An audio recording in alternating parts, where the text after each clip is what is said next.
California Governor Gavin Newsom is running for president. So when a mentally ill, homeless drug addict who's committed crime after crime in his state and was never deported attacks Paul Pelosi with a hammer, Gavin Newsom has to blame anybody but himself. And Gavin Newsom thinks Jesse Watters is to blame for Paul Pelosi getting hammered. I've seen the dehumanization of Nancy Pelosi. I don't think anyone's been dehumanized like she has consistently.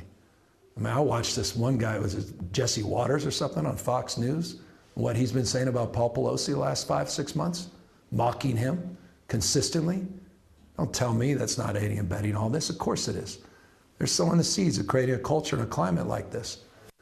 I mean, it's look online. Look at the sewage that is online that they amplify on these networks and in social media to dehumanize people like Nancy Pelosi and other political leaders. First of all, Gav, thanks for watching, but let's set the record straight. Paul Pelosi got drunk and nearly killed someone with his car. And then the Napa County DA, hey, Allie, made it go away. We reported that Paul Pelosi got special treatment and mocked him for trying to bribe officers with a PBA donor card. We had to wait forever to get to the bottom of what happened that night, and there's still questions we have.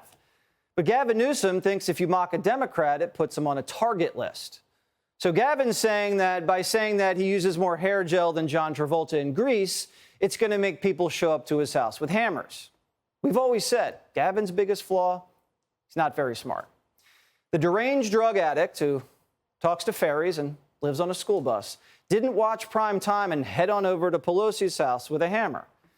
And has Gavin read the affidavit? Because DePape wasn't going over there to get Paul. He was going there for Nancy. If anything, Gavin Newsom has done more to aid and abet this attack on Paul Pelosi than anybody. David DePape is a homeless criminal and an illegal alien. DePape overstayed his visa for years, committed crimes. California is a sanctuary state, so he was never deported. So let me ask you a question. Who's more at fault here? The governor who didn't deport the deranged drug addict felon who thinks he's Jesus? Or the news guy who fairly covered Paul's DUI case? I think we both know the answer. But it's not just me they're targeting. Joe Biden managed to blame the entire Republican Party. You can't condemn the violence unless you condemn those people who continue to argue the election was not real, that it's being stolen, that all the malarkey that's being put out there to undermine democracy.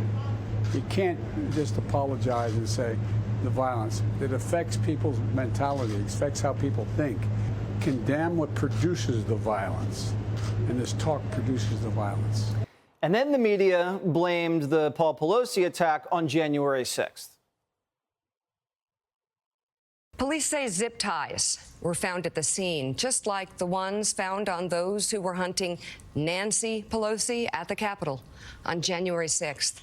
And that's not the only similarity. Zip ties. He had zip ties with him. What does that tell you? And duct tape, and was asking for Nancy that this was a violent act targeted against the Speaker of the House. There's a performative nature of the political violence we've seen. We saw it on January 6th. It was very similar to January 6th. It's reports that the same chant was used by this guy they have in custody that was used on January 6th in the attack on the U.S. Capitol. I'm not making this up. Do you know who also had zip ties? Nicholas Roski. Sound familiar? That was the liberal fanatic who tried to assassinate Brett Kavanaugh. He also had duct tape, a hammer, a gun, and a crowbar. But for some reason, the media forgot all about that story. The Democrats accused Kavanaugh of racism, gang rape, drugging women, then leaked that he was going to overturn Roe v. Wade, and a madman zipped across the country ready to kill. Did the media blame themselves? Did the media tone down their language? No. The media dropped the story like a bad habit. And now CBS is demanding Republicans drop their ads before the midterms. Republican candidates have spent more than $116 million on ads that mention Speaker Pelosi by name in this cycle. If this is about the issues, why should make it about the issues? Why not depersonalize it? It is absolutely about the issues. We are 8 days out. Don't you think this needs to change? Why not pull some of these ads? I see. So no one's allowed to criticize Nancy's politics ever again, especially not before a wave. We're just supposed to lay down and let Democrats win and pull the ads. They're not mentioning that David DePape's ex said he was an Obama guy and a progressive. But the media and the left are jumping on the Republicans are to blame wagon. When the Bernie bro who shot Steve Scalise, did you hear any of us blaming Bernie? But the same can't be said for members of the media who celebrated attacks on Republicans, like when Rand Paul got his ribs cracked by his neighbor, and MSNBC gushed about how it was one of their favorite stories. New details today on the incident that left Senator Rand Paul with 6 broken ribs. This might be one of my favorite stories. Don't you love when Republican senators' ribs get cracked? It was one of their favorite stories. How come Gavin Newsom didn't say anything about that? Hey, Sean Hannity here. Hey, click here to subscribe to Fox News YouTube page and catch our hottest interviews and most compelling analysis. You will not get it anywhere else.